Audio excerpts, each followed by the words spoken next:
தமிழ்நாட்டுக்கு பிஜேபி ஏன் வந்து என்றைக்குமே மக்கள் தேவையில்லைன்னு நினைக்கிறாங்க? தமிழ்நாட்டில் அவங்களுடைய அரசியல் ஏன் எடுபடலை? அண்ட் தமிழ்நாட்டில் அவங்களுடைய அரசியலை கால் பதிக்கிறதுக்காக இப்போ நாங்கள் வளர்ந்துட்டோம், ஒரு 5 இடத்த பிடிச்சிருவாங்க, 10 இடத்த பிடிச்சிருவாங்க அப்படின்லாம் இப்போ சொல்லிட்டு இருக்கிற இந்த மாதிரி விஷயங்கள்லாம் வந்து ஒரு வேளை ஃபெயிலியரானா இல்லை கொலை கேஸாக இருந்தால் ஊற்றிக்கிச்சு அப்படின்னே வச்சுக்கோங்க. அதுக்கெலாம் என்ன காரணம்? இந்த 3 விஷயத்தை பற்றி மட்டும் எனக்கு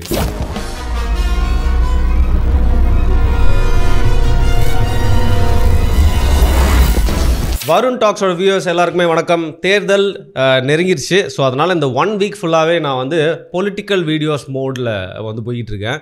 ஸோ கடந்த ஒரு காணொலியும் பார்த்துருப்பீங்க, ஆரியம் வர்சஸ் தமிழ் தேசியம் அப்படிங்கிற தலைப்பில் வந்து பாரி பேசியிருந்தார். இன்றைக்கி என் கூட வந்து இந்த முக்கியமான நேரத்தில் தவிர்க்கவே முடியாத ஒரு தலைப்பை வந்து பேசுகிறதுக்காக நான் ரொம்ப நாளாக பிளான் பண்ணி வச்சுருந்தேன்.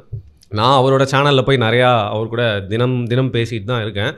பட் நம்ம சேனலில் வந்து இங்கே ஒரு டிஃப்ரெண்ட் செட் ஆஃப் வியூவர்ஸ் இருப்பாங்க. அவங்களுக்கு என்னோட நடையில் சில கேள்வியெல்லாம் கேட்கணும், எனக்கு இந்த டாப்பிக்கை பற்றி பேசணும் அப்படின்னு சொல்லியிருந்ததுனால இன்றைக்கி நம்ம கூட வந்து என்னோடய ரிக்வெஸ்ட்டை ஏற்றுட்டு நிறைய விஷயங்கள் ஃப்ரம் த ஹார்ட் பேசுறதுக்காக, வழக்கம் போல் உடைத்து பேசுவதற்காக வந்திருப்பது கிஷோர் கே சாமி அவர்கள். வணக்கம். So I want to have an heart to heart conversation. அதுதான் நான் நெக்ஸ்ட்டு சொல்ல வந்தேன். நான் வந்து நம்ம என்னவோ இப்போ உங்கள் இடம் வளம் சேனலில் வந்து டே டு டே பேசிஸ் நம்ம வந்து பண்ணிகிட்டு இருப்போம். இப்போ நீங்கள் வந்து ஒரு கருத்தின் ரீதியாக ஒரு கட்சியின் ரீதியாக வந்து செயல்பட்டுருக்கீங்க. ஆனால் அங்கே எதுவுமே ரெஸ்ட்ரிக்டடாக நம்ம பேசின மாதிரி எனக்கு தெரியும். நான் தான் ஏற்கனவே I think I told you also before that எனக்கு பெங்களூரில் நான் ஒர்க் பண்ணியிருந்த இடத்துல எனக்கு வந்து ஒரு என்னோடய சீனியர், ரொம்ப சீனியராக இருக்கக்கூடிய நபர் வந்து அவர் சொல்லக்கூடிய விஷயம் என்னென்னா, use tell me that Kishore, நீங்கள் ஒன்று நல்லா புரிஞ்சுக்கணும், நம்ம ஆஃபீஸ்க்கு வரக்கூடியவங்கள்லாம் வந்து ஒரு மிடில் கிளாஸ் இல்லை ஒரு மிடில் கிளாஸ் இந்த மாதிரியான பேக்ரவுண்ட்லேருந்து வரக்கூடியவங்க. அவங்க பல டென்ஷனில் பல பிரச்சனைகளுக்கு நடுவில் தான் அவங்க ஆஃபீஸ்க்கே வரான். காலையில் எழுந்தோடனே அவனுக்கு வந்து இன்ஸ்டால்மெண்ட் கட்டணமாக இருக்கணும், கிரெடிட் கார்டு கட்டணமாக இருக்கும், இந்த மாதிரி ஹவுசிங் லோன் கட்டணமாக இருக்கும், இவ்வளோ ப்ரெஷர் இருக்கும், ஸ்கூல் ஃபீஸ் கட்டணமாக இருக்கும், இவ்வளோ ப்ரெஷருக்கு நடுவில் அவன் வரான். அப்படின்னும் பொழுது நீங்கள் ஆஃபீஸில் வந்துட்டு you give him that space where they can be comfortable. அவங்க வேறு எதுவும் எதிர்பார்க்கல. அவங்க வந்து நீங்கள் வந்து நிறைய பெரிய பெரிய சேலரி கொடுக்கணும், பே செக் கொடுக்கணும் அப்படின்றதெல்லாம் விட முக்கியமாக அவங்க என்னென்னா, you give them that space where they can be at mental peace. அவங்களுக்கு ஒரு கம்ஃபர்ட் ஜோனை நீங்கள் கொடுத்தீங்கன்னா you will actually find out that அவங்க will spend more best man hours. ஏன்னா வீட்டுக்கு போனால் பிரச்சனை இதெல்லாம் அவங்களுக்கு வரப்போகுதுன்னு தெரியுன்றதுனால இங்கேயே இன்னும் கொஞ்சம் நேரம் இருப்போம், ஆஃபீஸில் நிறைய நேரம் இருப்பான். வீட்டில் இருக்கிறத விட you will prefer to be the work place. அதனால் அந்த மாதிரியான ஒரு சூழலை ஏற்படுத்துறதுன்றதுக்கு மட்டும்தான் யூ ஷுட் ஒர்க், ஒரு கம்ஃபர்ட் ஜோன். நான் ஏன் அந்த ஒரு விஷயம் சொன்னேன், ஹார்ட் டு ஹார்ட்னு நான் சொன்னேன்னா, அங்கே ஒரு உங்களோட சேனலில் ஃப்ரீடமாக நம்ம கன்வர்ஸ் பண்ணாலும் அங்கே நான் வந்து கொஞ்சம் ஒரு இங்கீதம் பார்த்து சில விஷயங்கள்லாம் ஆஃப் த ரெக்கார்டு உங்ககிட்ட சொல்கிற விஷயத்தெல்லாம் அங்கே வந்து சொல்லிட்டு இருக்க மாட்டேன். அந்த இடத்துக்குன்னு ஒரு அந்த சேனலுக்கு அந்த வீடியோக்குன்னு ஒரு டீசன்சி இருக்கும். இங்கே வந்து அது மாதிரி எதுவும் இல்லாமல் என்னால் இன்னும் கொஞ்சம் ஒரு எக்ஸ்ட்ரா மைல் போய் பேச முடியுன்ற நான் சொல்கிறேன். நான் வந்து தனிப்பட்ட முறையில் உங்ககிட்ட சும்மா ஒரு ஓப்பனாக சொல்லக்கூடிய ஒரு கன்ஃபெஷன் வச்சுக்கோங்களேன். எனக்கு இப்போது இந்த கட்டத்தில் என்னோடய லைஃப்பில் எந்த கட்சிக்குமே எனக்கு சப்போர்ட் எனக்கு இல்லவே இல்லை, கொடுக்கணுன்னு தோணவும் இல்லை. சில சித்தாந்தங்கள் பிடிச்சிருந்தாலும் அந்த தலைவருங்களாம் டுபாகூருங்களாக இருக்கானுங்க. ஏன்னா சித்தாந்தம் அப்படியே தான் இருக்கும். தலைவர் வந்து ஒரு நாளும் மாறிட்டே இருப்பார், அவர் பேச்சு மாறிட்டே இருக்கும், அவரோட சொத்து கணக்கு ஏறும் இறங்கும். அதனால் எவனுக்கும் டெய்லி போயிட்டு முட்டு கொடுத்துட்டு நம்மளோட முகத்தையும் நிம்மதியும் வந்து தொலைக்க முடியும். இல்லை, அதில் ஒரு விஷயம் இருக்குது. நான் வந்து ரொம்ப தெளிவாக வந்து இதை நான் புரிந்து கொண்டது, என்னுடைய பர்சனல் எக்ஸ்பீரியன்ஸில் நான் புரிந்து கொண்டதை நான் சொல்கிறேன். அரசியல் கட்சிகள் வந்து சித்தாந்தம் பேசுகிறார்கள் என்றால் அவர்கள் பொய் சொல்கிறார்கள் என்று அர்த்தம். தேர்தல் அரசியல், ஏன்னா தேர்தல் அரசியல் எலக்டோரல் பாலிடிக்ஸில் சித்தாந்தத்திற்கு இடமே கிடையாது. நீ ஏதோ ஒரு இடத்துல எங்கேயாவது நீ காம்ப்ரமைஸ் செஞ்சு கொண்டு தான் ஆக வேண்டும். சரியா? ஏதாவது ஒரு இடத்துல யூ ஹாவ் டு காம்ப்ரமைஸ். நீ எந்த கட்சி வேணால் எடுத்துக்கோங்க, இன்றைக்கி பேசக்கூடிய பிரதான கட்சிகள்னு எடுத்துக்கோங்க, அவங்க எல்லாருமே ஏதோ ஒரு இடத்துல சித்தாந்தம்னு பேசக்கூடிய கட்சிகள். இப்போ சித்தாந்தம்னு நான் பேசலை அப்படின்னா அந்த பிரச்சனையே கிடையாது. பட் சித்தாந்தம்னு, ஏன்னா உங்கள் கட்சிக்கு என்ன சித்தாந்தம் இருக்குது அப்படின்னு கேட்பாங்க. நீ என்ன சித்தாந்தத்தை தூக்கி பிடிக்க போகிற? திமுக எடுத்துக்கோங்க, சித்தாந்தம்னு அவங்க பேசக்கூடிய அதையெல்லாம் வந்து அவர்கள் புதைத்து விட்டு தான் அவர்கள் தேர்தல் அரசியல் வர வேண்டிய ஒரு நிலை ஏற்பட்டது. திராவிட நாடு அடைந்தால் திராவிட நாடு இல்லை சுடுகாடு என்று சொன்னவர்கள் தான் அவர்கள். திராவிட நாடு என்ற கொள்கையை கைவிட வேண்டிய ஒரு நிலைக்கு தள்ளப்பட்டார்கள். ஏன்னா 16th அமெண்ட்மெண்ட் 16வது சட்ட திருத்தம் கொண்டு வரப்பட்டது அரசியல் சாசனத்தில். நீங்கள் இந்திய இறையாண்மைக்கு கட்டுப்படுகிறோம் என்று உறுதிமொழி ஏற்றுக்கொண்டால் தான் நீங்கள் எம்பி ஆக முடியும், எம்எல்ஏ ஆக முடியும் அப்படின்னு வந்த உடனே ஆட்டோமேட்டிக்காக அந்த திராவிட நாடு கொள்கையை கைவிட வேண்டிய, செப்பரேட்டிசம் அப்படின்ற அந்த கொள்கையை கைவிட வேண்டிய ஒரு நிலைக்கு தள்ளப்பட்டார்கள். இன்ஃபேக்ட் அந்த 16வது சட்டத்திருத்தத்தை கொண்டு வந்தவர் யார் அப்படின்னு பார்த்தீங்கன்னா சிபி ராமசாமி ஐயர். ஓகே, அதனால தான் நான் சொல்லுவேன், தமிழ்நாட்டுடைய அந்த வரலாற்றில் 3 ராமசாமிகள் முக்கிய பங்காற்றினார்கள்னு சொல்லலாம். ஆர் ஏதோ ஒரு இடத்தில் அவர்களுடைய பெயர் பயன்படுத்தப்படுகிறதுன்னு சொல்லலாம். இன்னைக்கு வரைக்கும் ஏதோ ஒரு இடத்துல. ஒன்று ராமசாமி படையாட்சி, இன்னொன்று ராமசாமி ஐயர். இல்லை, படையாட்சி யாரும் ஒரே ஒரு வரியில் சொல்லிடுங்க, நிறைய பேருக்கு தெரியாது. ராமசாமி படையாட்சி அப்படின்றவர் வந்து மிகப்பெரிய ஒரு அந்த சமூகத்திற்காக அப்படின்றத விட தமிழகத்திற்காக ஆர் மெட்ராஸ் பிரசிடென்சியில் ஒரு மிகப்பெரிய ஒரு தாக்கத்தை ஏற்படுத்தக்கூடிய ஒரு தலைவராக இருந்தார். சுதந்திர இந்தியாவில் நடந்த தேர்தலில் அவருடைய பங்கு அப்படின்றது மிகப்பெரிய பங்கு. காமராஜர் வந்து 57 ஆட்சி அமைப்பதற்கு முக்கிய காரணம் அப்படின்னா அவரும் ஒருவர். 67 அண்ணாதுரை ஆட்சி அமைப்பதற்கு முக்கிய காரணிகளில் அவரும் ஒருவர். அப்படிப்பட்ட ஒரு மிகப்பெரிய ஒரு மனிதர். அதே மாதிரி CP Ramaswami Iyer, Dewan of Travancore Devasthanam, I mean Travancore Samasthanam, Travancore சமஸ்தானத்துடைய திவானாக இருந்தவர். அவர் உண்மையில பிரிவினைவாதம் பேசியவர். இந்தியாவுக்கு கேரளா பார்க்க போகிற அந்த ஸ்டேட் இருக்கு இல்லையா, அது வந்து அந்த சமஸ்தானம் வந்து தனிமையாக போகணும், இந்தியான்ற ஒரு நாட்டை நான் ஏற்றுக்கொள்ள மாட்டேன்னு சொன்னவர் அவர். ஓகே. அதுக்கப்புறம் பார்த்தீங்கன்னாக்கா அவர் மீது ஒரு கொலைவெறி தாக்குதல் நடைபெற்றது. அந்த தாக்குதலுக்கு அப்புறம் அவர் அட்வைஸ் பண்ணுறாரு, அப்போ இருந்த மன்னருக்கு அட்வைஸ் பண்ணுறாரு, இது மாதிரி வந்து இவங்க வந்து இது இன்னோவேட்டபிள், தேவையில்லாத ஒரு வயலன்ஸுக்கு தான் கொண்டு போகும், அதனால் நம்ம வந்து இணைப்பது தான் பெட்டர் அப்படின்னு அட்வைஸ் பண்ணி அதுக்கப்புறம் இந்தியாவோட இணைச்சிக்கிறாங்க. அவரை நேரு அழைக்கிறார். இந்த பிரிவினைவாத பேச்சுக்கள் உச்சத்தில் இருக்கும் பொழுது அவரை நேரு அழைத்து நேரு சொல்கிறார், நீங்கள் வந்து ஒரு டிராஃப்ட் பண்ணுங்கள், because you have spoken about it, நீங்கள் இதை பற்றி பேசியிருக்கீங்க, அதனால் நீங்கள் இதை டிராஃப்ட் பண்ணுங்கள் அப்படின்னு. அப்புறம் அவர் டிராஃப்ட் பண்ணது தான் 16வது சட்டத்திருத்தம். அந்த 16வது சட்டத்திருத்தம் 16th amendment, நீங்கள் இப்போ you can go on Google 16th amendment of the constitution படிக்கலாம். That is very very important. அதை வைத்து தான் திராவிட நாடு என்கிற கொள்கையே கைவிட்டது திமுக. ராமசாமி ஐயர் தான் one of the founders of Vishwa Hindu Parishad, அது வேறு விஷயம், சரியா? But that Ramaswami is also. அதுக்கப்புறம் நம்ம ராமசாமி நாயக்கர், இந்த 3 ராமசாமியுமே வந்து முக்கியமானவர்கள். தமிழக அரசியல் வரலாறு எடுத்துக்கிட்டிங்கனாக்கா இவங்க 3 பேருமே முக்கியமானவர்கள். இப்போ நம்முடைய கேள்வி இங்கே என்ன வருது அப்படின்னா, இந்த கொள்கைகளை நாங்கள் தூக்கி பிடிக்கிறோம் என்று சொல்லக்கூடியவர்கள் இவர்களுடைய, அதாவது ராமசாமி நாயக்கருடைய கொள்கையை எடுத்துப்போம், ஈவேராவுடைய கொள்கைகள்னு எடுத்துப்போம், இதை தூக்கி திமுகவால் பிடிக்க முடியுமா? இல்லை, இன்னைக்கு கூட மீம்ஸ் பார்த்துட்டு இருந்தோம், கடவுளை வணங்குபவன் ஐயா கொஞ்சம் தேர்தல் முடிட்டுப்பா, அது வரைக்கும் கொஞ்சம் படுங்க அப்படின்னு சொல்லிட்டு. அதுதான் சொல்கிறேன். நீங்கள் ஏன்னா திமுகவுடைய தோற்றத்திலே பார்த்தீங்கன்னா திராவிட கழகத்துடைய கொள்கைகள்லேருந்து விடுபட்டு பேசுகிறோம் அப்படின்னு சொல்லிட்டு அது என்ன சொல்கிறாங்க, ஒன்றே குலம் ஒருவனே தேவன், இது மோனோதீசம். அது ஒரு டிஃப்ரெண்ட் சப்ஜெக்ட் ஆல்டுகெதர்னு வச்சுக்கோங்க. பட் தென் அதை ப்ரொஃபஸ் பண்ணுறாங்க, அதாவது நாங்கள் கடவுள் நம்பிக்கையை ஏற்கிறோம் என்பது தான் அதோடைய பொருள், சரியா? அது ஏழையின் சிறப்பில் இறைவனை காண்கிறேன்னு நீங்கள் சொல்லிக்கலாம், வார்த்தை ஜாலங்களால் நீங்கள் வேறேன்னு சொல்லிக்கலாம். But then you move away from atheism, அதாவது கடவுள் இல்லவே இல்லை என்கிற அந்த நிலைப்பாட்டிலிருந்து நீங்கள் நகர்ந்து விட்டீர்கள் அப்படின்றது தான் அதோடைய பொருள். இது ஏன் சொல்கிறேன் அப்படின்னா, இவர்கள் சொல்லக்கூடிய அந்த கொள்கை சித்தாந்தம் அப்படின்றது எந்த அளவிற்கு வந்து தேர்தல் அரசியல் எடுபடும் அப்படின்றத பார்க்கணும். இப்போ உதாரணத்திற்கு இவங்களை எடுத்துக்கோங்க, பாஜக எடுத்துக்கோங்க, சுதேசி ஜாகரன் மஞ்ச் அப்படின்லாம் வச்சுருந்தாங்க, சுதேசி அப்படின்ட்டு. இன்றைக்கி எவ்வளோ வந்து சுதேசி பொருட்களை, பிரதமரே சுதேசி பொருட்களை யூஸ் பண்ணுறதில்ல, அவர் போகிற காரே சுதேசி கிடையாது. தவறுன்னு நான் சொல்லலை, இதையெல்லாம் நான் வந்து கிண்டல் கேலிக்காக நான் சொல்லலை. தேர்தல் அரசியல் நீங்கள் இருக்கிறீர்கள் என்றால் இது சாத்தியமில்லை அப்படின்றத தான் நான் சொல்கிறேன். ஓகே, காங்கிரஸை எடுத்துக்கோங்க, அவர்கள் முன்னெடுத்த அந்த கொள்கைகள் கோட்பாடுகளுக்கு அவர்கள் நேர் எதிராக பயணிப்பதற்கு அவர்கள் தவறவே இல்லையே.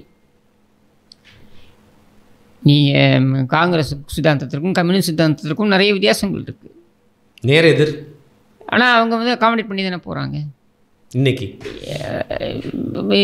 காங்கிரஸுக்கும் திமுகவுக்கும் நேர் எதிர்.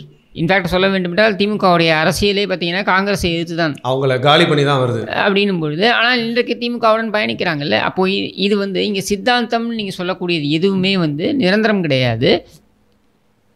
அதனால் சித்தாந்தவாதிகள் என்று நீங்கள் சொல்லப் போகிறீர்கள் என்றால் நீங்கள் தேர்தல் அரசியலுக்கு உகந்தவர்கள் கிடையாது. சரி, அப்போ நீங்கள் என்ன சொல்கிறீங்க? வருண் சீக்கிரமாக ஏதாவது ஒரு கட்சியை தேர்ந்தெடுப்பா அப்படிங்கிறீங்களா? That's all you will advise me as a younger brother.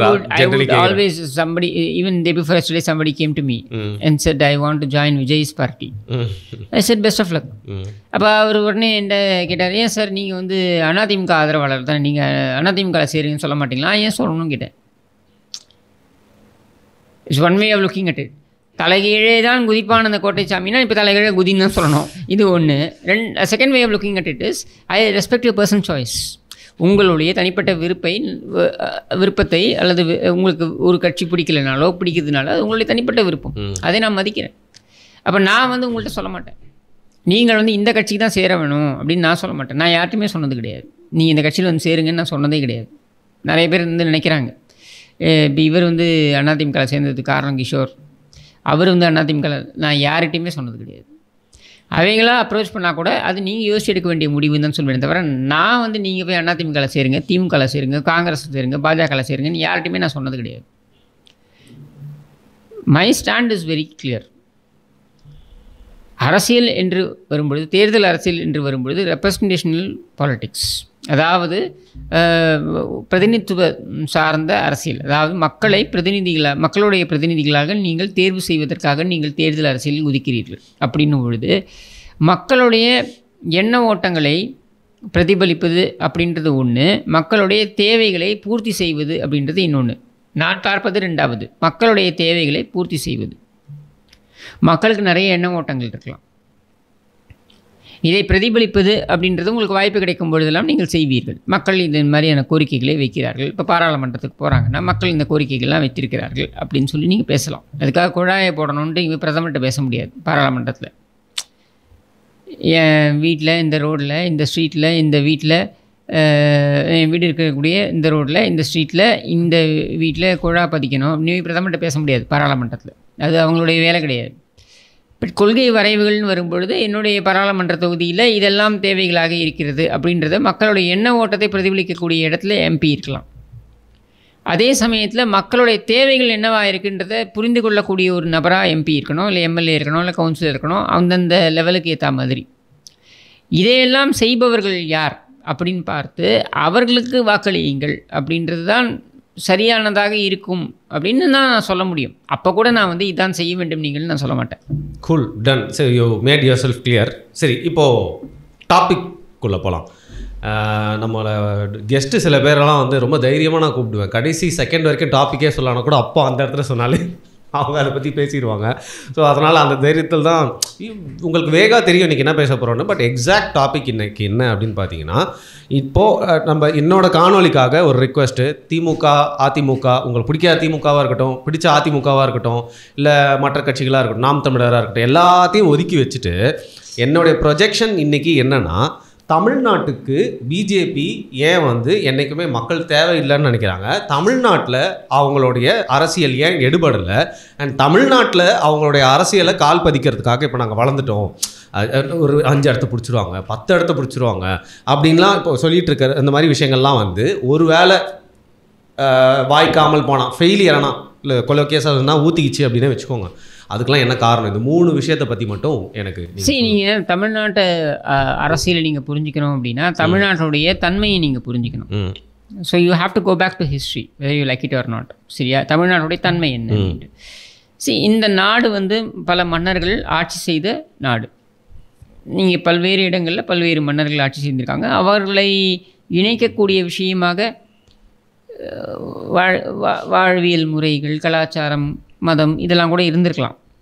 ஆனால் இங்கே புரிந்து கொள்ள வேண்டிய விஷயம் என்ன அப்படின்னா, ஒவ்வொரு மண்ணுக்கும் ஒரு தன்மை இருக்குது. இப்போ மெட்ராஸ் பிரசிடென்சின்னு எடுத்துக்கிட்டிங்கனாக்க, நாம் வந்து இங்கே ஒரு ஸ்ட்ரக்சர் கொடுத்தோம், ஒரு அட்மினிஸ்ட்ரேஷன்னா எப்படி கொண்டு வருது? ஏன்னா மன்னர் ஆட்சி அப்படின்னு இருக்குது. இந்த மன்னர் ஆட்சி முடிந்து அடுத்த ஒரு we get into the next phase. உலகம் முழுக்க அது நடக்குது. அப்படின்னும் பொழுது இங்கே அந்த ஃபேஸ் எப்படி நடக்குது அப்படின்றதுக்கான முன்னோடியாக மெட்ராஸ் பிரசிடென்சி தான் இருந்தது. நீங்கள் பார்த்தீங்கன்னா பாம்பே பிரசிடென்சி இருந்திருக்கு, சென்ட்ரல் ப்ராவின்சஸ் இருந்திருக்கு, யுனைடெட் ப்ராவின்ஸ் இருந்திருக்கு, பெங்கால் பிரசிடென்சி இருந்திருக்கு, ஒரிசா, அதுக்கப்புறம் பெங்கால் ஒரிசா பிரிஞ்சுது. இதெல்லாம் இருந்தாலும் கூட பேசிக்காக பிரசிடென்சி அப்படின்னு கொடுத்து ஒரு மாகாணம் என்று உருவானதுன்னு பார்த்தீங்கன்னாக்கா அந்த first province Madras province. So Madras province அப்படின்றது உருவானது என்னன்னா ஒரு அட்மினிஸ்ட்ரேஷன், ஒரு நிர்வாகம் எப்படி இருக்க வேண்டும் அப்படின்னு சொல்லிட்டு. இதில் ப்ரோஸ் கான்ஸ் இருக்குது. எது சரியாக செய்திருக்க வேண்டும், எது தவறாக செய்தார்கள், இதெல்லாம் இருக்குது. அதே மாதிரி ஒரு மாவட்டம், டிஸ்ட்ரிக்ட் அப்படின்றதற்கான அளவுகோல்கள் நிறுவப்பட்டு ஃபஸ்ட்டு டிஸ்ட்ரிக்ட் இந்தியாவிலேயே, இந்திய துணை கண்டத்திலேயே, include Pakistan, include Bangladesh, include Nepal, include Bhutan, இதெல்லாமே இன்க்ளூட் பண்ணி இங்கே எல்லாமே ஒரு டிஸ்ட்ரிக்ட் அப்படின்னா என்ன, ஒரு மாவட்டம் என்பதற்கான அளவுகோல் என்ன அப்படின்றதும் வந்து உருவானது இங்கே இந்த மண்ணில் சேலம் தான் முதல் சேலம். ஓகே, மாவட்டம். சரியா? அதுக்கப்புறம் தான் ஒரு மாவட்டம் அப்படின்றது உருவாகுது. இந்திய தேசிய காங்கிரஸ் எடுத்துக்கிட்டிங்கனாக்க, இந்திய தேசிய காங்கிரஸ் அதோடைய தோற்றம் அஃப்கோர்ஸ் மகாராஷ்டிராவில் அவங்க ரெஜிஸ்டர் பண்ணுறாங்கன்னா கூட அது அங்கே அதுக்கு முன்னால் அந்த கான்செப்ட், அந்த ஐடியா உருவானது இங்கே நம்மளுடைய தியோசாபிக்கல் சொசைட்டியில் அனிபெசன்ட்டுடைய நண்பராக இருந்தவர் வந்து பாலகங்காதர திலகர். ஸோ இவங்க தியோசாபிக்கல் சொசைட்டியில் இருந்த அந்த எண்ண ஓட்டம் தான் நமக்கு ஒரு ஆர்கனைசேஷன் வேணும், ரெப்ரசன்டேட்டிவாக ஒரு ஆர்கனைசேஷன் வேணும். அதுவும் ரெப்ரசன்டேட்டிவ்னா எலெக்ஷன் ரெப்ரசன்டேஷன் அவங்க நினைக்கல, மக்களுடைய கருத்துக்களை. ஏன்னா இந்த மக்கள் வந்து பார்த்தீங்கன்னாக்கா லிட்ரஸின்னு எடுத்துக்கிட்டிங்கனாக்கா, அதாவது the British or the European standard of literacy அப்படின்னு எடுத்துக்கிட்டிங்கனாக்கா, அந்த லிட்ரஸிக்கு நம்மளுடைய நாட்டில் இருக்கக்கூடிய மக்களுடைய தொகை பார்த்தீங்கன்னா அந்த 30 கோடி, பாரதியாரே பாடியிருப்பார், 30 கோடி எண்ணம் உடையாள் அவர் சிந்தனை ஒன்றுடையாள், இந்த மாதிரி பாடியிருப்பார் இல்லையா. அது 30 கோடின்னு எடுத்துக்கிட்டிங்கன்னா, அந்த 30 கோடியில் நீங்கள் 12-13% தான் அந்த யூரோப்பியன் ஸ்டாண்டர்ட் ஆஃப் லிட்ரஸின்னு இருந்தது. அப்படின்னும் பொழுது இவர்கள்தான் அதை முன்னெடுக்கக்கூடிய ஒரு நிலையில் இருந்தார்கள் இந்த மக்கள். ஏன்னா ஒரு ஒரு ஒரு ஆட்சியின் கீழ் நம்ம இருக்கோம். பேரமௌண்டசி வந்து யார்கிட்ட இருக்குது? British crown. அப்போது அவங்களுடைய பேரமௌண்டசி கீழே நம்ம இருக்கோம் அப்படின்னும் பொழுது அவர்களிடம் யார் சென்று பிரதிநிதித்துவத்தை வெளிப்படுத்துவது அப்படின்னு வருது. இந்த பிரதிநிதித்துவத்தை வெளிப்படுத்துவது யாராக இருக்க முடியும்னா அவர்களுக்கு புரிந்த மொழியில் பேசக்கூடியவர்கள், அப்போது படித்தவர்கள் அப்படின்னு வருது. இந்த படித்தவர்கள் அப்படின்றதுக்கான அளவுகோலே அங்கே தான் உருவாகும் என்னை பொறுத்த வரைக்கும். இப்போ 1850s கோர்ட் இன்னும் வருது. கோர்ட்டுன்னு வந்தால் அதில் யார் போடுவாங்க? ஜட்ஜா? அவனுடைய ரெப்ரசன்டேட்டிவ் போடுவான் பிரிட்டிஷ். அப்போ அவர்களுக்கு புரிகின்ற மொழியில் யார் பேச முடியும்? அவர்கள் தான் படித்தவர்கள் அப்படின்ற ஒரு அளவுகோல் வந்துருச்சு. ஸோ படித்தவர்கள்னா இந்த அளவுகோல் வந்துருச்சு. English became knowledge. இதுதான் அளவுகோல், பெஞ்ச்மார்க் அப்படின்னு கொண்டு வந்துட்டாங்க. அது பெஞ்ச்மார்க் கிடையாது, இருந்திருக்கக்கூடாது, ஆனால் அது ஆகிவிட்டது, அந்த மாதிரி நடந்துடுச்சு. இப்போது நம்முடைய கேள்வி இங்கே என்ன அப்படின்னா, தமிழ்நாட்டை பொறுத்த வரைக்கும் இது வந்து ஒரு முன்னோடியாக இருந்திருக்கிறது, வழிகாட்டியாக இருந்திருக்கிறது, இந்த நாட்டிற்கே வழிகாட்டியாக இருந்திருக்கிறது. அப்படின்னும் பொழுது நீங்கள் வந்து காங்கிரஸ் கட்சியாகவே இருக்கட்டும், தேசிய கட்சி என்று முதலில் நிலைநாட்டி கொண்ட கட்சியான காங்கிரஸ் கட்சியாகவே பழமை வாய்ந்த கட்சி, அவங்க வந்து நீங்கள் பார்த்தீங்கன்னா தமிழ்நாட்டிலுடைய அங்கேருந்து தான் உதிக்குது அப்படின்ற ஒரு எண்ண ஓட்டம் ஏற்பட்டுருச்சு, or which is a fact also. So அவங்க வந்து இங்கேருந்து நிறைய தலைவர்கள் உருவானாங்க. சத்தியமூர்த்தி, ராஜாஜி, இந்த மாதிரியான தலைவர்கள்லாம் இங்கேருந்து நிறைய வந்தாங்க. இவங்க எல்லாரும் வந்து பின்னாட்களில் காமராஜர், இந்த மாதிரி. இப்போ இவங்கெல்லாம் பார்த்திங்கன்னா தேசிய நீரோட்டத்தில் மிகப்பெரிய பங்காற்றியவர்கள், நிறைய சொல்லலாம். கோபால்சாமி ஐயங்கார், இந்த மாதிரி நிறைய பேரை நம்ம சொல்லிகிட்டே போகலாம். ஸோ அதிகமாக இவங்க வந்து எண்ண ஓட்டத்தை கொண்டு வந்தாங்க. அதுலேயும் ஒரு பெரிய ஒரு இஷ்யூ என்ன இருந்ததுன்னா, மெட்ராஸ் பிரசிடென்சி பிரிட்டிஷ் பீரியட் கீழே இருந்ததுனால மற்ற நிறைய மாகாணங்கள் ஒரு பகுதிகள் பார்த்திங்கன்னா மன்னராட்சி கீழே இருந்தது. ஸோ அங்கே இந்த அட்மினிஸ்ட்ரேட்டிவ் ஸ்ட்ரக்சர் இருக்குல்ல, இதை அங்கே புகுத்த முடியல. அப்போது இங்கே வந்து அதையெல்லாம் புகுத்தியதுனால ஒரு கட்சின்னு எடுத்துக்கிட்டிங்கனாக்கா அது இங்கே இயங்க முடிஞ்சுது. ஃபார் எக்ஸாம்பிள் காங்கிரஸ் மிக இயல்பாக மெட்ராஸ் பிரசிடென்சியில் இயங்க முடிஞ்சுது. அதே இயல்புடன் அதால் மைசூர் அந்த அந்த மகாராஜாக்கள் இருந்த மாகாணத்தில் இயங்க முடியல அதே வேகத்துடன் நிசாம் மாகாணத்தில் இயங்க முடியல. ஸோ இது வந்து டீப் ரூட்டட் ஆகிடுச்சு. அப்போ அந்த கட்சியோடைய ரூட் இங்கே இருக்குது. நீங்கள் அதனால தான் நீங்கள் காங்கிரஸ் வந்து செயல்படுதுன்னு நினைக்கிறீங்களா? ஒரு கட்சியாக செயல்படுதுன்னு நினைக்கிறீங்களா? இல்லை. ஆனால் அந்த காங்கிரஸுக்கான ஆதரவு ஏன் இருக்குது? நீங்கள் எந்த பாக்கெட்டுக்கு போனாலும் அந்த ஆதரவு இருக்குது. அது மைனாரிட்டிஸ்ன்னு கூட வச்சுக்கோங்களேன். ஆனால் ஏன் அந்த ஆதரவு இருக்கிறது என்றால் இதுதான் அதோட ஆரிஜின் இங்கே இருக்குது அப்படின்றது தான் அதோட டிஎன்ஏ எங்கேயும் கொஞ்சம் இருக்குது அப்படின்னு. ஆனால் நீங்கள் அப்படியே ஸ்ட்ரெயிட்டாகவே நீங்கள் எடுத்துகிட்டு போங்க, பாஜகவை எடுத்துக்கோங்க. பாஜக உருவானதே வடக்கில் தான். இங்கே நாக்பூர்லையா? நாக்பூர்னு கூட சொல்ல மாட்டேன் நான், இந்திய ஆட்லேண்டில் தான். அதாவது ஏன்னா பாஜகவுடைய தலைவரே வெஸ்ட் பெங்கால்லேருந்து வந்தவர் தான். பாஜக முன்னாடி ஜனசங், சரியா? ஷியாமா பிரசாத் முகர்ஜி யார்? பெங்கால். ஸோ அங்கிருந்து தான் அது வடக்கிலிருந்து அதோடைய துவக்கம் இருக்குது. அவங்களுடைய தாட் ப்ராசஸே நீங்கள் எடுத்துக்கிட்டிங்கனாக்க, உதாரணத்துக்கு இப்போ பஞ்சாப்னு எடுத்திங்கன்னா யுனைடெட் பஞ்சாப்னு இருந்தது. நான் சொல்கிறது ஈவன் ஆஃப்டர் பார்ட்டிஷன் யுனைடெட் பஞ்சாப்னு இருந்ததில் அவங்க என்ன பண்ணாங்கன்னா அதை பிரிக்கணும், பஞ்சாப் ஹரியானான்னு பிரிக்கிறாங்க. அதுக்கு முன்னாடி அங்கே எந்த மொழியை கொண்டு வரலாம் அப்படின்னா ஹிந்தியை கொண்டு வர வேண்டும் என்று ஜனசங்கம் சொன்னது. பஞ்சாபியை கொண்டு வர வேண்டும் என்று அங்கு போராட்டம் நடைபெற்ற பொழுது அதை ஆதரித்தது ஆர்எஸ்எஸ்க்கும் ஜனசங்கத்துக்கும் கூட டிஃப்ரென்ஸ் ஆஃப் ஒப்பீனியன் இருந்திருக்குன்றதுக்கு நான் சொல்ல வரேன் ஆரம்ப காலகட்டங்களில். அப்போ அவங்களோட எண்ண ஓட்டம் என்னவா இருக்குது பாருங்கள். ஒரே நாடு ஒரே மொழி. ஒரே நாடு என்பதில் மாற்றுக்கிறது கிடையாது. இது பாரதம், இது என் நாடு, உங்கள் நாடு, எல்லாருடைய நாடும் தான். இல்லை, இந்தியான்றதை நான் ஏற்றுக்கிறேன், எல்லாருக்குமே ஒரே நாடு ஏற்றுக்கிறேன்றதை விட இது நம் நாடு, நாம் நேசிக்கிறோம், சரியா? நீ அதுக்கு குத்தகைதாரராக முடியாது. தேசியவாதத்திற்கு நீ குத்தகைதாரராக முடியாது. நான் தான் எல்லாருக்குமே ஃப்ளாகே சல்யூட் அடிக்க வச்சேன்பா அப்படிங்கிற அது கிடையாது நீன்ற நான். ஏன்னா நீ ஆர்எஸ்எஸ் ஹெட் குவார்ட்டர்ஸ்லேயே நீ உன் ஃப்ளாகை சல்யூட் அடிச்சது கிடையாது அன்டில் ரீசெண்ட்லி, சரியா? ஸோ உன்னுடைய தேசியம் அப்படின்ற அந்த கொள்கைக்கும் உண்மையான தேசியம் அப்படின்றதுக்கும் நிறைய வித்தியாசம் இருக்குது. நாங்கள் தேசியத்தை கற்றுக் கொடுத்துருக்கிறோம். இன்றைக்கும் பார்த்திங்கனாக்கா நம்ம பல உதாரணங்களை சொல்ல முடியும். 1965 லால் பகதூர் சாஸ்திரி அந்த போர் நடந்த பொழுது நிவாரணம் வழங்க போது நம்முடைய மாநிலத்திலிருந்து நிறைய பேர் போனாங்க நிவாரணம் வழங்குவதற்கு. இன்னும் சொல்ல வேண்டுமென்றால் அப்போது ரொம்ப ரொம்ப இளம் வெரி வெரி வெரி நேசன்ட் ரொம்ப இளம் நடிகையாக இருந்த செல்வி ஜெயலலிதாலேருந்து எல்லாருமே வந்து அவங்க நகைகள் எல்லாம் வந்து சாவித்ரி எல்லாருமே கொடுத்தாங்க, சரியா? அப்படி தான் அது நடந்திருக்கு. அதே மாதிரி நடிகர்கள் அப்படின்றவங்க வந்து காஷ்மீரில் இருக்கக்கூடிய இராணுவ வீரர்களுக்கு நிவாரணம் வழங்குவது, அவர்களுக்கு தொகைகள் வழங்குவது அப்படின்ற அந்த கலாச்சாரத்தை ஆரம்பித்து வைத்தவர் எம்ஜிஆர்,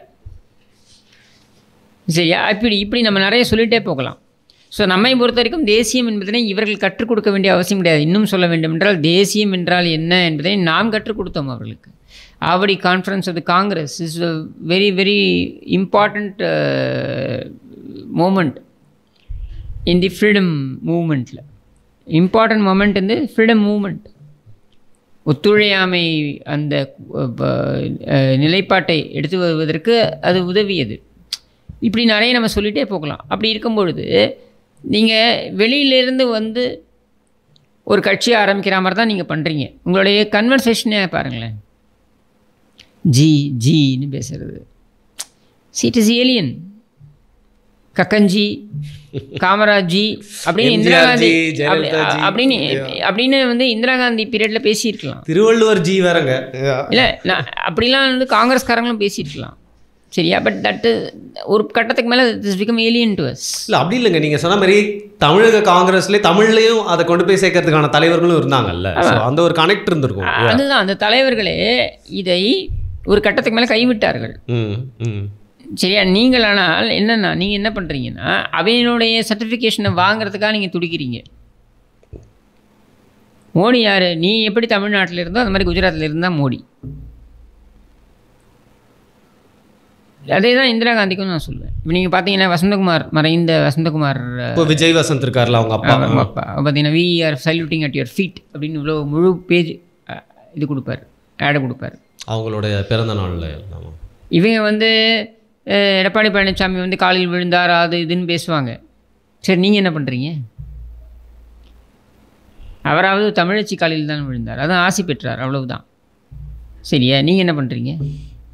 காலத்துக்கும் நான் உன் அடிமை அப்படின்னு போய் அங்கே சோனியா காந்தி காலில் தானே விழுந்து வைக்கிறீங்க. நீங்கள் மட்டுமா விழுந்தீங்க? உங்களோட கூட்டணி கட்சி இகழ்ந்தானே போய் விழுந்தாங்க, இன்க்ளூடிங் திமுக. இதெல்லாம் ஏன் நான் சொல்கிறேன் அப்படின்னா, பாஜகன்னு நீங்கள் ஒரு கட்சியாக நீங்கள் எடுத்துக்கிட்டிங்கன்னா அவங்க இன்னும் தமிழ்நாட்டுடைய தன்மையை புரிந்து கொள்ளவில்லை. அதை புரிந்து கொள்ளாத வரையில் நீங்கள் கோலோச்ச முடியாது. உதாரணத்திற்கு இன்றைக்கு பிரதமர் வர்றார். பிரதமர் வந்து ரோட் ஷோ நடத்துகிறார், பாண்டிபசாரில் நடத்துகிறார். நான் என்ன கேட்குறேன், உனக்கு மிக சிறப்பான வாய்ப்பு இது. South Madras, central Madras, north Madras, மூணுமே பெரிய பெரிய கான்ஸ்டிடுவன்சிஸ். மூன்றுலேயுமே உங்களுடைய தரப்பில் பெரிய பெரிய கேண்டிடேட்ஸ் தான் எடுத்துறீங்க. பால் கனகராஜ் நார்த் மெட்ராஸ்னு எடுத்துறீங்க, வினோத் செல்வம் வந்து சென்ட்ரல் மெட்ராஸ்னு எடுத்துறீங்க, தமிழிசை சவுந்தரராஜன் அவர்களை நீங்கள் சவுத் மெட்ராஸ்னு எடுத்துறீங்க. இப்போது நீங்கள் மூன்றையும் இணைக்கக்கூடிய இடமா மவுண்ட் ரோடு இருக்குது. நீ அங்கே தான் அந்த ரேலியை நடத்திருக்கணும், அந்த ரோட் ஷோவை நடத்திருக்கணும். இங்கே 1500 மீட்டர், அதில் 771 மீட்டர் தான் அந்த பிரதமருடைய வாகனமே நகர்ந்தது. சரியா? இதுக்கு 5000 பேரை நீங்கள் உங்களால் கூட்ட முடிஞ்சது. நீங்கள் ஆக்சுவலி என்ன பண்ணியிருக்கணும், 50000 பேரை கூட்டி ஒவ்வொரு தொகுதியிலிருந்தும் இவ்வளோ வரணும் அப்படின்னு சொல்லி ஒரு 50000 பேரை கூட்டி நீங்கள் மிகப்பெரிய இந்தியாவே திரும்ப பக்கம் வைத்திருக்கலாம். பிரதமர் தெற்கில் கால் பதிந்து விட்டார் அப்படின்னே நீங்கள் கொண்டு போயிருக்கலாம். ஆனால் அதை நீங்கள் செய்யவில்லை. ஏன்னா உங்களால் முடியாது. இல்லை, அவரை பார்க்க வர ஆள் இல்லைனா கூட வேலையை முடிச்சுட்டு போகிறவங்க வரவங்களாம் கும்பல் கணக்கு காட்டியிருக்கலாம். சரி, அந்த 40 நிமிடம் அந்த இது நடந்தது, ரோட் ஷோ நடந்தது. அந்த 40 நிமிடத்தில் நீங்கள் என்ன பண்ணுறீங்க, அப்கி பார் 400 பார்ன்றீங்க. சாக்கோ பார், சாரி, அது சாக்கோ பார்ன்றது நம்ம நக்கலுக்கு சொன்னது. நான் சொல்கிறது அப்கி பார் 400 பார்னா என்ன, இந்த முறை நாங்கள் 400 இடங்களை பிடிப்போம் அப்படின்றது தான். இப்போது என்னுடைய கேள்வி என்ன அப்படின்னா, இதை சொல்வது யாருக்கு, மோடிக்கா மக்களுக்கா? இல்லை, நம்ம ஊரில் தேட்டரில் ஹிந்தி அட்வர்டைஸ்மெண்ட் போடுவாங்கல்ல, டே யாருக்கா போடுறீங்க? அதான் சொல்கிறேன், நீங்கள் மோடிக்கா மக்களுக்கா? அப்போது மோடியை குளிர்விப்பதற்காக நீங்கள் இதை சொல்கிறீர்கள். ஸோ பேட் அட்வைஸ் பண்ணிட்டு இருக்காங்க இன்னைக்கு வரைக்கும், ஐஸ் வைக்கிறதுக்காக. அதாவது நீ வந்து எங்கேருந்தோ திடீர்னு வந்து உட்காந்துக்கிட்டு ஒரு குர்தாவை மாட்டிக்கிட்டு நீங்கள் வந்துட்டு நீ வந்து ஹிந்தியில் பேசிட்டு நீ போவ அப்படின்னா, I am not against Hindi. In fact I advocate that Hindi should be the இணைப்பு மொழி. தேசிய மொழின்னா ஒரே ஒரு தேசிய மொழின்னு நான் ஏற்றுக்கல. என்னுடைய மொழியும் தான் தேசிய மொழி தமிழ். ஆனால் ஹிந்தி என்பது ஒரு இணைப்பு மொழியாக இருக்கலாம் அப்படின்றது ப்ராக்டிக்கலாக ஒரு யதார்த்தமாக நான் பார்க்குறேன். இதில் நிறைய பேருக்கு உடன்பாடு இருக்கலாம், இல்லாமல் போகலாம், அது வேறு விஷயம். ஆனால் நீ அதை திணிப்பா என்றால் ஏற்றுக்கொள்ள முடியாது. என்னுடைய ரயிலுக்கு வைகை எக்ஸ்பிரஸ்னு கொடுங்க. நீங்கள் சொல்கிறேன், ஒத்துக்கிறேன். திணிக்கிறதையும் ஏற்றுக்க முடியாது. ஹிந்திக்கு எதிராக போராடுறோன்னு சொல்லிட்டு அவங்க ஸ்கூலில் அவங்க பேரன் அவங்க பிள்ளைங்களுக்கு ஹிந்தி கற்றுட்டு மற்றவங்க மட்டும் கற்றுக்கூடாதுன்னு நினைக்கிறதையும் ஏற்றுக்க முடியாது. அதான் சொல்கிறேன் நான். நீ ஹிந்தியை கற்றுக்கிட்டு நீ ஹிந்தி தெரியாது போடான்னு சொல்கிறதையும் நம்ம ஏற்றுக்க போகிறதில்ல, திணிக்கிறதையும் நம்ம ஏற்றுக்க போகிறதில்ல. அதே சமயத்தில் நான் என்ன கேட்குறேன்னா, இப்போ நீ வந்து வைகை எக்ஸ்பிரஸ்னு என்னோட ட்ரெயினுக்கு நீ பேர் வைக்கிறேங்க, வச்சுருந்தாங்க. பாண்டியன் எக்ஸ்பிரஸ், வைகை எக்ஸ்பிரஸ்னு இருந்தது. இன்றைக்கே நீ வந்தே பாரத்னு கொண்டு வர. கரெக்டு. அந்த இடத்துல எனக்கு வந்து வேறுபாடுகள் இருக்குது. C, I advocate that Hindi should be the link language. எல்லோரும் ஹிந்தி கற்றுக்கொள்ளுங்கள் அப்படின்றத நானும் ப்ரொஃபஸ் பண்ணுறேன். ஆஸ் அன் ஆப்பர்ச்சுனிட்டியாக நான் அதை பார்க்குறேன். இதை வந்து நான் வந்து சிறுமைப்படுத்த போகிறதில்ல. அதாவது ஹிந்தி படிக்கிறவெல்லாம் வந்து பான்பராக் தான் வந்து மெல்றான், ஹிந்தி படிக்கிறவெல்லாம் வந்து பானிபூரி விற்கிறான், இதெல்லாம் நான் சொல்ல போகிறது இல்லை. அப்படி நம்ம யாரையுமே டீக்ரேட் பண்ணி பேச அப்படி நான் சொல்ல போகிறேன். அப்படி அட் த சேம் டைம் நான் என்ன, நீ ஏன் திணிக்கிறேன்றதான் என்னோட கேள்வி. சரியா? இப்போ நீங்கள் பிரதமருடைய அந்த ஒரு 40 நிமிடத்தில் கூட இந்த தமிழை பயன்படுத்த முடியலையா? மோடி அவர்களே வருக வருகன்னு உங்களால் சொல்ல முடியலையா? ஏன் சொல்ல முடியல? ஏன் அது அப்கி பார் 400 பார்? அப்போது இந்த எண்ண ஓட்டம் இவங்களுக்குள்ளே இருக்குது. என்னென்னா மனநிலையே அது என்னங்க, புரிஞ்சிக்கவே முடியலங்க. அதுதாங்க இவங்களை பொறுத்த வரைக்கும் அது ஒரு பெருமையாக நினைக்கிறாங்க. இல்லைங்க, அவங்க நல்லவங்க மாதிரி காட்டிக்க தேவையில்லை. பட் ஒரு ஐடியா கூட பீப்புளை கவர் பண்ணுறதுக்கு வந்திருக்காங்க. பட் அவங்க மொழியில் அவங்களை பொறுத்த வரைக்கும் இவரை கவர் பண்ணணும். ஏன்னா அவங்களுக்கு தெரியும்ல, நீ மக்கள்கிட்ட நீ வேணால் படம் காமிச்சாலும் அவங்களுக்கு தெரியல ஒரு சீட்டு கூட இங்கே போனி ஆகாதுன்னு தேராதுன்னு. ஆனாலும் அவர் பிரதமர்னு வந்துடுவார். அப்போன்னா அவரை குளிர்விக்கணுன்றதுக்காக நீங்கள் இது பண்ணுறீங்க. அப்போ இந்த கட்சி எப்படி வளரும்? இந்த கட்சி எப்படி வளரும்? இன்னொரு சிம்பிள் எக்ஸாம்பிள் நான் கொடுக்குறேன். நீங்கள் 2ஆம் கட்ட தலைவர்கள் நீங்கள் வளர்த்துக்கணும். இப்போ திமுகவே எடுத்துக்கோங்களேன். திமுக வளர்ந்து வந்த காலகட்டத்தில் பார்த்தீங்கன்னாக்கா ஒவ்வொரு மாவட்டத்துலேயும் ஒரு தலைவரை வளர்த்தாங்க. இன்னைக்கு வரைக்கும் இருக்குது. ஒரு காலத்தில் பார்த்தீங்கன்னாக்கா வைகோ எடுத்துக்கிட்டீங்கன்னாக்கா ஒரு தென் மாவட்டங்களின் தளபதியாக சரி, அந்த மாதிரி உங்களுடைய கட்சியில் நீங்கள் யாரை வளர்த்துருக்கீங்க? கோயம்புத்தூரில் செல்வகுமாரும் ஒரு இத்து போனவனை, ஏபி முருகானந்தன் ஒரு இத்து போனவனை, என்ன இப்படிப்பட்டவர்களை. பட் உண்மையாகவே நீங்கள் பார்த்தீங்கன்னா கருப்பு முருகானந்தம் நீங்கள் டெல்டாலேருந்து ராமநாதபுரம் வரைக்கும் எடுத்தீங்கன்னா கருப்பு முருகானந்தம் உண்மையாகவே இந்த கட்சிக்கு உழைத்திருக்கிறார். நீ டெவலப் பண்ணிங்களா? வடக்கில் கல்யாணராமனை டெவலப் பண்ணியிருக்கணும். டெவலப் பண்ணிங்களா? ஏன்னா இவர்களெல்லாம் ஏதோ ஒரு இடத்துல உங்களுக்கு எதிராக வந்து விடுவார்னு பயப்படுறீங்க. நான் சொல்கிறது இப்போ இருக்கக்கூடிய மாநில தலைமை. இந்த மாநில தலைமை எப்படி கொண்டு வந்தாங்க? நேராக ஏர் ட்ராப் பண்ணாங்க. இதுக்கு ஆதரவாக யார் அப்படின்னா இந்த Mylapore Nanganallur music academy canteen gang ஒன்று இருக்குது. இவங்க நீங்கள் நல்ல வேலை பேர் சொல்லாமலே போகிறது எனக்கு ரொம்ப பிடிச்சிருக்கு. அந்த பர்சனோட பேரே தேவையில்லை நம்ம பாட்காஸ்ட்டில். ஓகேவா? இந்த மயிலாப்பூர் நங்கநல்லூர் யாரையுமே டீக்ரேட் பண்ணி சொல்லலை, யாரையுமே வந்து முத்திர குத்தலை. பட் எப்படி அவங்கள பிடிச்சாருங்க கேட்குறேன் நான். எப்படி அவங்கள நம்ப வச்சாரு நான் சொல்கிறேன். இவங்க என்ன நினைக்கிறாங்கன்னா இந்த மயிலாப்பூர் நங்கநல்லூர் கேங் என்ன நினைக்குதுன்னா நமக்கு ஒரு ஆகச்சிறந்த ஒரு பப்பெட் கிடச்சாச்சு, இதை வச்சு நம்ம வந்து ஜெயிக்க வச்சிடலாம், நம்ம மக்களை வந்து நம்ப வச்சிடலான்ட்டு. என்னுடைய கேள்வி என்ன அப்படின்னா, நீ உன்னை வருத்தி நீ போவியா? சமீபத்தில் நான் பார்த்தேன் கேண்டிடேட், அவங்களுடைய கேண்டிடேட் வினோஜ் வந்து பாட்சாதி கோவில் வரைக்கும் வந்திருந்தார். சென்ட்ரல் மெட்ராஸோட கேண்டிடேட். மாமா மாமிகள்லாம் வந்தா எல்லாம் அந்த கோவில் 2 வரைக்கும் வந்து வழி அனுப்பி வச்சுட்டா. அதுக்கு மேலே யாரும் வரமாட்டேன்ட்டா. அவள் வரமாட்டா. இது நான் வந்து பிராமின்ஸ் ஆர் இனிமிக்கல்னு நான் சொல்ல வரல, because I my self M Brahmin. சரியா? ஆனால் இவங்களுடைய தன்மை இதுதான். ஸோ நம்மளுடைய கேள்வி இங்கே என்ன வருது அப்படின்னா, இந்த மைண்ட் செட்டோடு இருக்கக்கூடியவர்கள் எப்படி மக்கள்கிட்ட போவாங்க? நீ ஜனரஞ்சகமாக இருக்க மக்கள்கிட்ட நீங்கள் எப்படி புழங்குவீங்க? ஜனரஞ்சகமாக இருக்கக்கூடிய மக்கள்கிட்ட நீங்கள் என்ன மாதிரியான எண்ண ஓட்டத்தை கொண்டு போகிறீங்க? That is why your party is struggling அப்படின்றத நான் சொல்லக்கூடியது.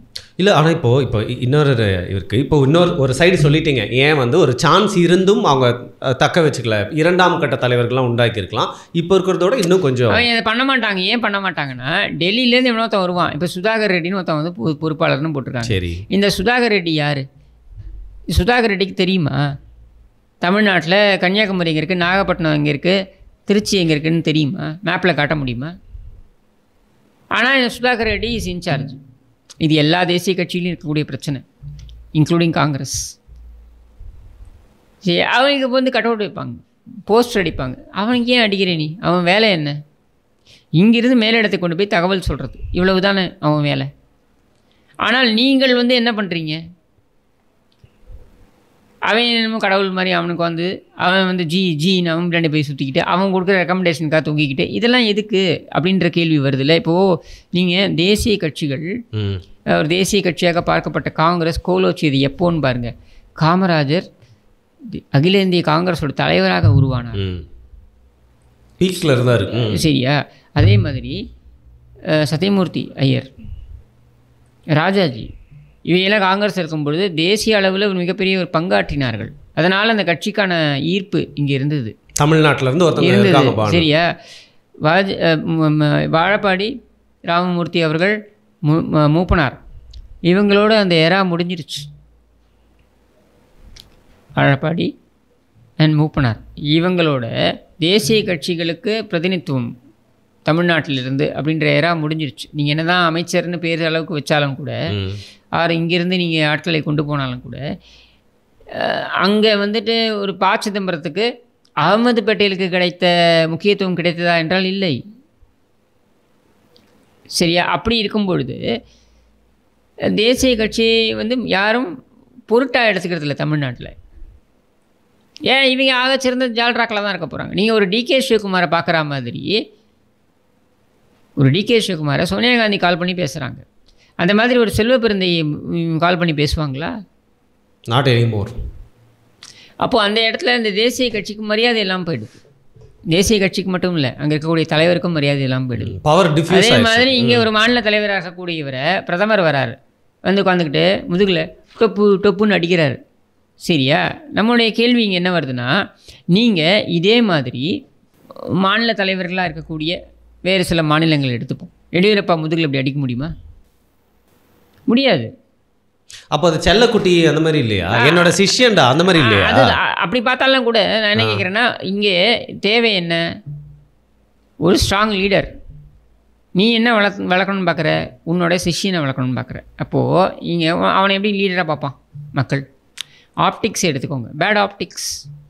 இப்போ யோகி ஆதித்யநாத்லாம் எனக்கு பிடிக்காது, சரியா, அரசியல் ரீதியாக. ஆனால் யோகி ஆதித்யநாத் வந்து அவங்க ஒரு பவர்ஃபுல்லான ஒரு பவர் சென்டர் உருவாக்கி வச்ச மாதிரி ஆதித்யநாத்தும் மோடியும் இணைந்து நடந்து போகிற மாதிரி வரும். தோள் மேலே கை போட்டு நடந்து போகிற மாதிரி வரும். யோகி ஆதித்யநாத் முதுகில் போய் டொப்புன்னு அடிப்பாரா மோடி? பண்டி சஞ்சய்கிட்ட பண்ணார் அதை. எங்கே? இதில் ஆந்திராலையும் அது ஒரு இடத்துலையும் அந்த பாடி லாங்குவேஜ் ரொம்ப ராங். இட்ஸ் நாட் தெலுங்கானாவில் பண்டி சஞ்சயே இப்படி தான் பண்ணார், டொப்பு. அதோட அந்த காலி. இப்போ நம்மளுடைய சொல்கிறது என்னென்னா, this is not how you project. Tamil Nadu தலைவர்கள் உன்னுடைய அடிமைகள் கிடையாது. அதே மாதிரி அவங்க வராங்கன்னா, ஃப்ளைட்டில் வராங்கன்னா ஏர்போர்ட்டில் போய் ஒத்தரோஜாவை தூக்கிட்டு போய் நிற்கிறது. மோடிஜியை பார்க்குறதே பெரியது, இவ்வளோ பவர்ஃபுல் அவர். என்ன போய் நிற்கும் போது அவங்க ஒத்தரோஜாவோட நிற்க மாட்டாங்களா? நீ என்ன தான் பவர்ஃபுல்லாக இருந்தாலும் இங்கே ஒன்றும் இல்லை நீன்றதான் தெரிஞ்சிடுச்சுல்ல. நீ வந்து ஸ்வீப் பண்ணுற குஜராத்தை, நீ ஸ்வீப் பண்ணுற மத்திய பிரதேசை, நீ வந்து உத்தரப்பிரதேச ஸ்வீப் பண்ணுற, வெஸ்ட் பெங்காலில் கூட நீ போய் போட்டி உன்னால் கம்ப்ளீட் பண்ண முடியுது ஈக்குவலாக. உன்னால் தமிழ்நாட்டை கிராக் பண்ண முடியலல்ல. அப்படின்னும் பொழுது தமிழக மக்கள் உன்னை எப்படி பார்க்குறாங்க? இங்கே நீ போனி ஆகாத ஒரு நபராக தான் அவனை பார்க்குறாங்க. லாஃபிங் ஸ்டாக். நீ 1000 சொன்னாலும், காங்கிரஸ் வந்து ஒன்றுமே இல்லைன்னு சொன்னாலும், அவன் சாமர்த்தியமாக திமுகவுடன் சவாரி செய்து கொண்டு அவன் 10 தொகுதி வரைக்கும் போட்டிக்கிட்டு அதில் 9 தொகுதிகள் ஜெயிச்சிட்டான் போன எலெக்ஷனில். இந்த முறையும் அந்த 10 தொகுதியை வாங்கிட்டான். சரியா? நீ உன்னோட வெட்டி ஜம்பத்திற்காகவும் நீ உன் கட்சியை எப்படியாவது வளர்த்துடலாம் அப்படின்ற நம்பிக்கையிலையும், அதுவும் எப்படி இன்னொரு கட்சியை அழிச்சு நீ உன் கட்சியை வளர்க்கணுன்னே நீ நினைக்க மாட்டேங்கிறீ. இப்போ இனிமே கூட ப்ரெஸ் மீட்டில் என்ன சொல்கிறாரு, நான் என்ன எதிர்பார்த்தேன், இப்போ இருக்கக்கூடிய மாநில தலைவர் அதிமுகன்ற கட்சியே காணாமல் போயிடும்.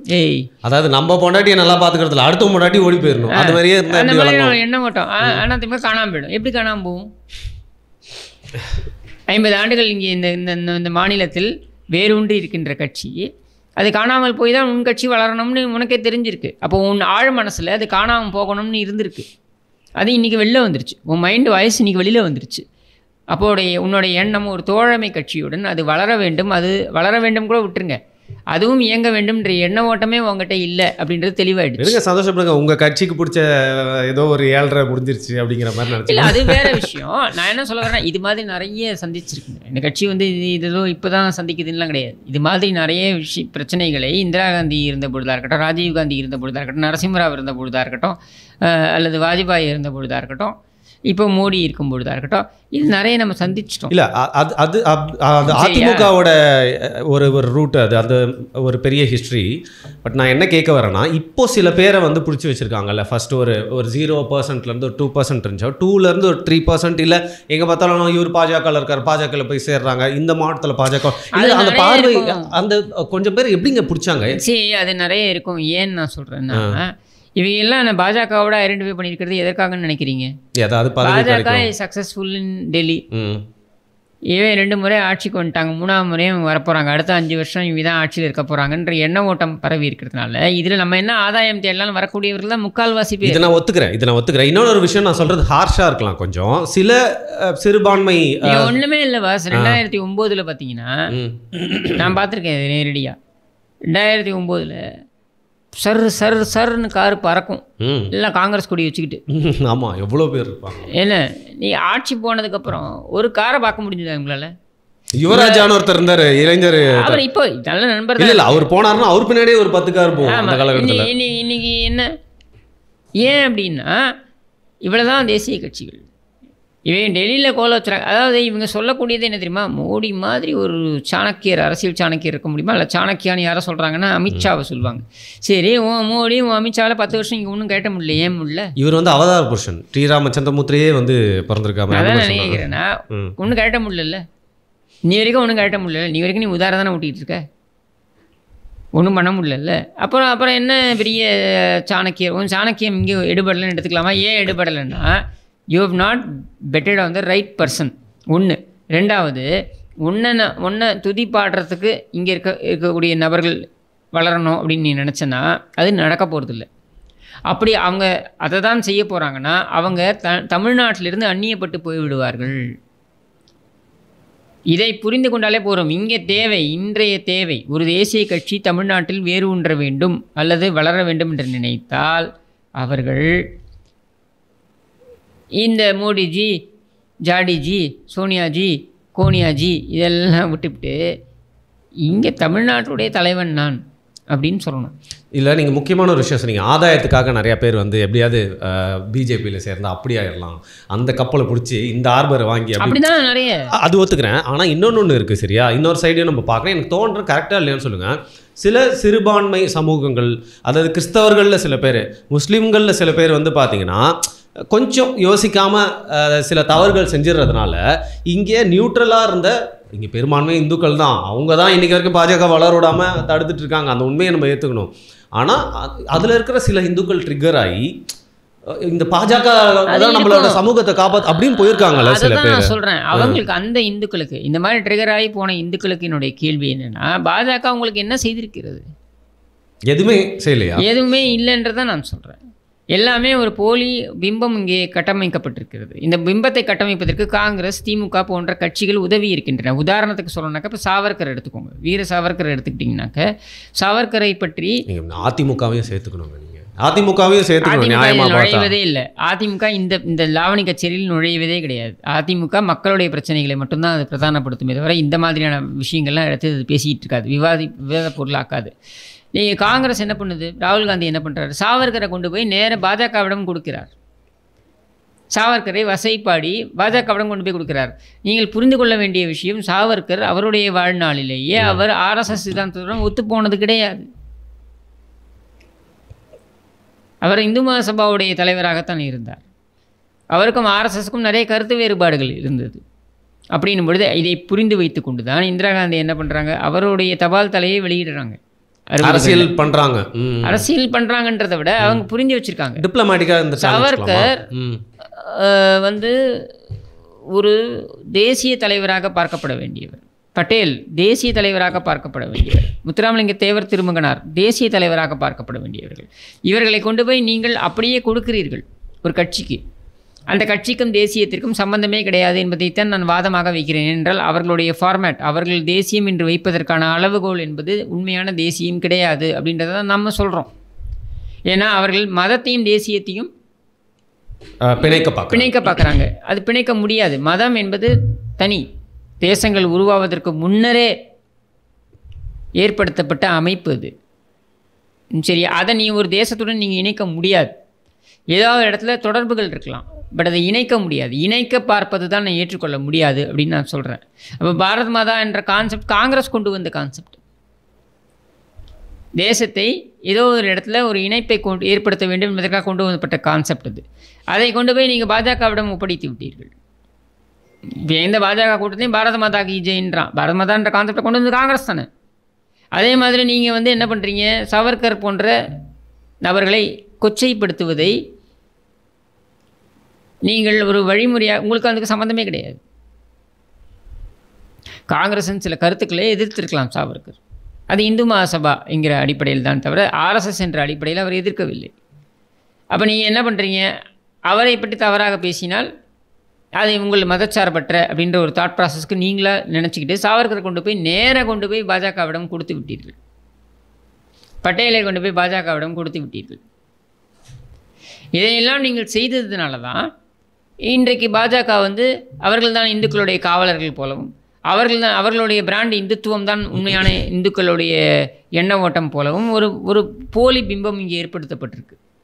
இந்த பிம்பத்தை உடைக்கணும்னா இந்த மதச்சார்பற்றன்னு பேசக்கூடிய கும்பலால் முடியாது. இந்த பிம்பத்தை உடைக்கணும்னா இந்த சிறுபான்மை மக்கள் அப்படின்னு பிராண்ட் பண்ணிக்கிறாங்க இல்லையா, இவங்களால முடியாது. இந்த பிம்பத்தை உடைக்கக்கூடிய வல்லமை பெற்றவர்கள் யார் அப்படின்னா உண்மையாகவே இந்துக்கள் மீது அக்கறை கொண்டவர்கள், இந்துக்கள் இருக்கக்கூடிய உரிமைகள் குறித்து அக்கறை கொண்டவர்கள், இவர்களால் தான் முடியும். இவர்கள் தான் இவர்களை தோல் உரிக்க முடியும். நக்சலைட் மாதிரி கம்யூனிஸ்ட் மாதிரி பிஹேவ் பண்ணா அது ஆப்போசிட்டா அவங்களுக்கு தான் போய் சேரும். நீங்க பண்றீங்க. ராகுல் காந்தி அந்த தவறை செய்கிறார். இதற்கு பதில் கோவிலில் போய் நிற்கணும்னு நான் சொல்ல வரல. சரியா? கோவில் என்பது என் நம்பிக்கை. சரியா? நான் வணங்குகிறேன். நான் ராமனை வணங்குவது என்பது என்னுடைய நம்பிக்கை. ராமன் அவதார புருஷன். காலம் காலமாக என்னுடைய மூதாதையர்களிலிருந்து நாங்கள் எல்லோரும் ராமனை வணங்கி வருகிறோம். உன்னையும் சேர்த்து வணங்க வேண்டிய அவசியம் இல்லைன்றதை தான் நான் சொல்கிறேன். சூப்பர், நல்ல பாயிண்ட்டு, சூப்பரான. அதாவது கடைசியில் சொன்னது வந்து பஞ்சாக இருந்தது, அவங்களையும் சேர்த்து வணங்க தேவை இல்லை. கடைசியாக ஒரு விஷயம் இந்த காணொலியில், இதுதான் முக்கியமான விஷயம், இதுதான் உங்ககிட்ட இருந்து நான் கேட்கணும் அப்படின்னு நினச்சேன்.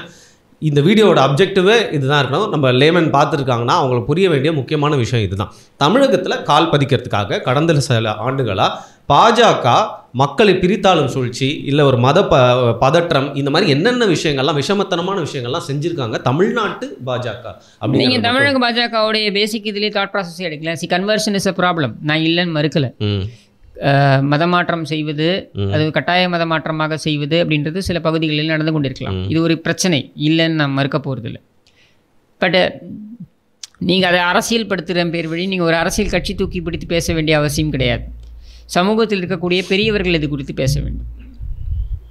அந்த மதம் சார்ந்தவர்களோ அல்லது என்னுடைய மதம் சார்ந்தவர்களோ இதில் இருக்கக்கூடிய பெரியவர்கள் பேச வேண்டும். அரசியல் கட்சியை தூக்கிட்டு வரவே இதை பற்றி பேச வேண்டிய அவசியம் கிடையாது என்பதை தான் நான் சொல்கிறேன். நீங்கள் கட்டாய மதமாற்ற சட்டம் எதிர்ப்பு சட்டம், தடை சட்டம் அப்படின்னு கொண்டு வந்த செல்வி ஜெயலலிதாவே அதை ஏன் வாபஸ் பெற்றார் என்றால் அரசியல்வாதிக்கு அங்கே வேலை இல்லை. சமுதாய பெரியவர்கள் விவாதிக்க வேண்டிய விஷயம். அதை புரிஞ்சுக்கிட்டாங்க. அப்புறம் அதே மாதிரி கோவில்கள் யார் கட்டுப்பாட்டில் இருக்க வேண்டும் அப்படின்றத என்னை பொறுத்தவரைக்கும் சமுதாய பெரியவர்கள் பேச வேண்டிய விஷயம், அரசியல் கட்சிகள் பேச வேண்டிய விஷயம் கிடையாது. ஏனென்றால் இங்கே அரசாங்க கட்டுப்பாட்டில் கோவில் இருக்கக்கூடாதுன்னு சொல்லக்கூடிய பாஜக, தமிழ்நாட்டில் சொல்லக்கூடிய பாஜக உத்தராகண்டில் அரசாங்கத்தின் கட்டுப்பாட்டில் கொண்டு வர வேண்டும் என்று சட்டம் இயற்றிருக்கிறது. Double standards. மகாராஷ்டிராவில் சட்டம் இயற்றுகிறார். பண்டர்பூர்னு எடுத்துக்கிட்டீங்கன்னா பண்டர்பூரில் என்ன சொல்கிறாங்க, இவங்களோட ஸ்டாண்ட் என்ன, அத்தனை அர்ச்சகர்களும் பேராசை பிடித்தவர்கள் என்ன. சரியா? அப்போது இந்த ஸ்டாண்ட் அவங்க எடுக்கிறாங்க நீதிமன்றத்தில். அப்படின்னும் பொழுது ஒரு அரசியல் கட்சி இப்படித்தான் ஸ்டாண்ட் எடுக்கும். அந்தந்த மாநிலத்தில் தேவைக்கேற்ற மாதிரி பேசும். அதனால தான் நான் சொல்கிறோம், எங்கள் நம்பிக்கை சார்ந்த விஷயங்களில் அரசியல் கட்சிகள் தயவு செய்து நீங்கள் நுழையாதீர்கள், வெளியேறுங்கள்னு நம்ம சொல்கிறோம். எந்த மதமாக இருந்தாலும், அது எந்த மதமாக இருந்தாலும் சொல்கிறேன் நான். நாளைக்கு எஸ்டிபிஐ வந்து இஸ்லாமிய மதம் குறித்து இங்கே வந்து பரப்புரை செய்ய போகிறது என்றால் உனக்கு என்ன வேலை? நீ அரசியல் கட்சி, அதை மட்டும் பார். அதே தான் நான் வந்து இந்த இந்துத்துவா அப்படின்னு சொல்லக்கூடியவர்களுக்கும் சொல்வேன், நீ அரசியல் கட்சி, அதை மட்டும் பார். உங்களை மக்கள் வாக்களித்து பிரதிநிதிகளாக அனுப்புவது எதற்காகனா என்னுடைய அடிப்படை பிரச்சனைகளை தீர்ப்பதற்காகத்தான். என்னுடைய மதம் என்னவாக இருக்க வேண்டும், என்னுடைய கடவுள் நம்பிக்கை எந்த அளவுக்கு இருக்க வேண்டும், நான் எந்த கோவிலுக்கு செல்ல வேண்டும் என்பது சொல்வதற்கு நீ கிடையாது. அதை செய்யாதே.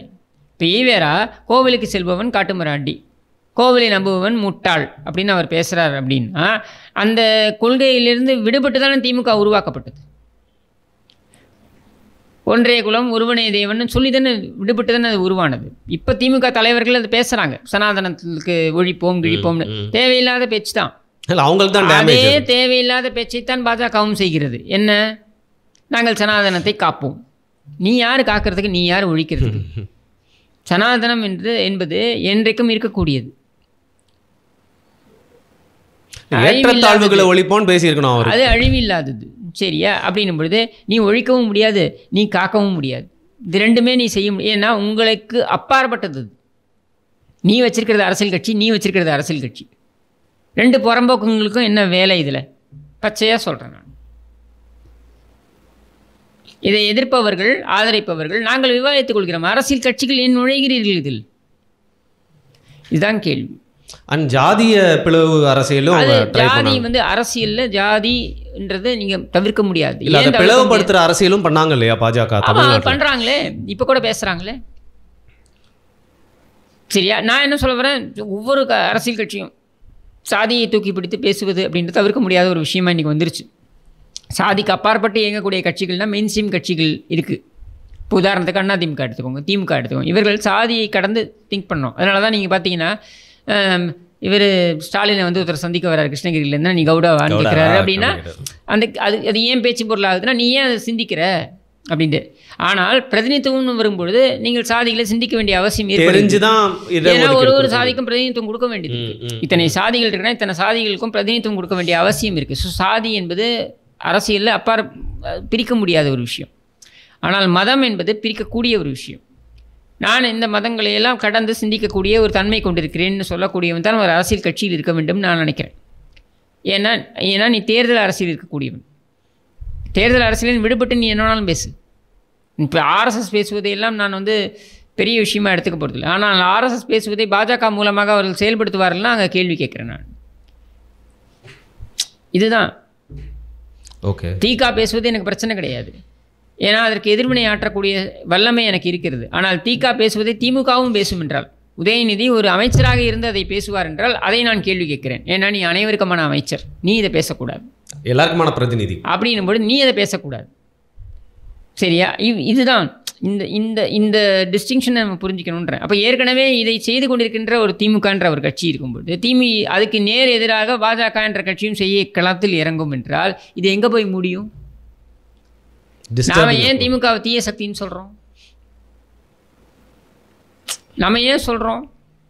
ஏதாவது ஒரு நம்பிக்கையை கொச்சைப்படுத்துவது, ஏதோ ஒரு தரப்பினரை வந்து அசிங்கப்படுத்துவது, இதை வழக்கமாக கொண்டிருக்கிறார்கள் என்றனால தானே அதுக்காகவும் தானே அவங்க தீய சக்தின்னு சொல்கிறோம். அதே தானே பாஜகவும் செய்தப்போ இதுவும் ஒரு தீய சக்தினா இதுவும் ஒரு தீய சக்தி தான். ஓகே, கடைசியாக ஷார்ட் அண்ட் ஸ்வீட்டாக 5 பேர் இல்லை 15 பேர் கூட வந்து இவருக்கு போட்டு நம்ம நாட்டை காப்பாற்றிடலாம் பாஜக மூலியமாக, அவங்க ஓட்டை வந்து வேஸ்ட் பண்ண போகிறாங்க அப்படின்னா அவங்க கிட்ட நீங்கள் ஒரே ஒரு விஷயமா நான் யாருக்கு வாக்களிக்கணுன்றது அவங்களோட உரிமை. நான் அதை போய் நீங்கள் இதுதான் வாக்களிக்கணும்னு சொல்ல மாட்டேன். என்னுடைய விருப்பம் வந்து நான் வாக்களிக்கக்கூடிய கட்சி அப்படின்னு எடுத்துக்கிட்டீங்கன்னாக்கா நான் அதை ஏற்கனவே வெளிப்படுத்திட்டேன் அதிமுக அப்படின்னு சொல்லிட்டு. நீங்கள் எதுக்கு வாக்களிக்கணுன்றதை நான் சொல்ல முடியாது. ஆனால் நான் சொல்ல வந்து நான் சொல்லக்கூடிய இந்த விஷயங்கள்லாம் ஒரு நிமிடம் சிந்தித்து பாருங்கள். நீங்களே யோசிச்சு முடிவெடுங்கன்றீங்க. இதெல்லாம் இந்த வீடியோவில் நான் பேசிய விஷயங்கள்லாம் நீங்கள் சிந்தித்து பாருங்களேன். இதை உள்ளபடியே இருக்கணும்னு நான் சொல்ல, இதையெல்லாம் நீங்கள் அசை போடுங்கள். இதில் ஏதாவது ஒரு இடத்துல தவறு இருக்குன்னா சுட்டி காண்பிக்கல். அதை யாரும் தப்புன்னு சொல்ல. Very honest and genuine. மிக்க நன்றி இன்னைக்கு வந்ததுக்கு. நல்ல வேலை vote for 2 leaves சொல்கிறதுக்கு முன்னாடி நான் என்னோட வீடியோவை முடிச்சுக்கிறேன். Thank you so much for coming.